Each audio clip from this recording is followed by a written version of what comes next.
বর্তমান প্রেক্ষাপটে দেখবেন সমাজের দায়িত্বপ্রাপ্ত যারা রয়েছে এই সমস্ত মানুষগুলো মূর্খ অশিক্ষিত মানুষের হাতে যখন এই দায়িত্ব চলে যাবে সমাজের, ঠিক সেই সময়টাতেই দেখবেন কিয়ামত নেমে আসবে। নবী আকরাম সাল্লাল্লাহু আলাইহি সাল্লাম বলেছেন যে যখনই মূর্খ মানুষের হাতে, অযোগ্য মানুষের হাতে যোগ্য একটি দায়িত্ব তুলে দেওয়া হবে, তখনই বুঝে নিতে হবে আমাদের সমাজের চিত্র খারাপ হতে থাকবে।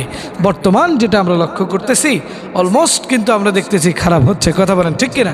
প্রিয় ভাইরা আমার, বর্তমান অনলাইনের মধ্যে একটা ছেলেকে দেখতেছি, ছোট বাচ্চা, মাত্র মনে হয় হেফজখানায় পড়ে, কারি মাহবুবুর রহমান সিদ্দিকী। এর বাবা দেখলাম ওই দিন লাইভে এসে বলতেছে, আরে এত বড় একজন আলেমকে নিয়ে তার বাবা একটা কটূক্তিকরক কথা বলল। আরে হাফিজুর রহমান সিদ্দিকী তিনি যেন তেন মানুষ নয়। আল্লাহ পাক রব্বুল আলামিন তাকে দিয়েছে অঢেল সম্মান। তার মাহফিলে আজও লক্ষ লক্ষ শ্রোতাদের ঢল নেমে যায়।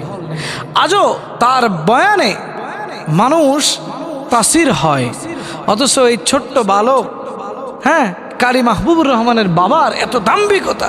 আরে এরকম ভাবে বলতেছে যে হাফিজুর রহমান সিদ্দিকী কে? উনি কি বড় মুহাদ্দিস হয়ে গিয়েছে? উনি কি বিরাট মুফতি হয়ে গিয়েছে কিনা?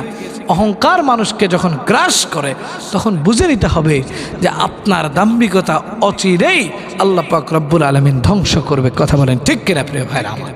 এই জন্য বলি, অহংকার দেখাবেন না, অহংকার দেখাবেন না, দাম্ভিকতা দেখাবেন না। আল্লাহ পাক দাম্ভিকতাকে পছন্দ করে না। আল্লাহ বলেছেন, মানুষ তোমরা বিনয়ী হও, দাম্ভিকতা দেখাবে আমার রব। রাগ জেদ একমাত্র আমার রবের সাথে যায়।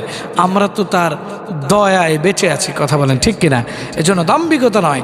আপনার ছেলে যদি ওটা করে, মাহফিল যদি করে, একটু এলেমটা অর্জন করিয়ে করান না, তাহলেই তো হয়ে যায়। আপনি অপচয় যার সুরে সে নকল করে বয়ান করছে, এরকম একজন মানুষকে নিয়ে আপনি কটূক্তি তো করতে পারেন না। আপনি তো জাহেল। আপনার শিক্ষাগত যোগ্যতা কি, এটা নিয়ে এখন প্রশ্ন উঠে গেল। আপনার ছেলেকে দিয়ে সোশ্যাল মিডিয়া গর্ব করে বিভিন্ন কথা লিখছেন, বলছেন, এগুলো দাম্ভিকতা বন্ধ করেন, নয়তোবা এ বাংলার জনগণ জুতা পেটা করে আপনাকে দেশ থেকে তাড়াবে ইনশাআল্লাহ।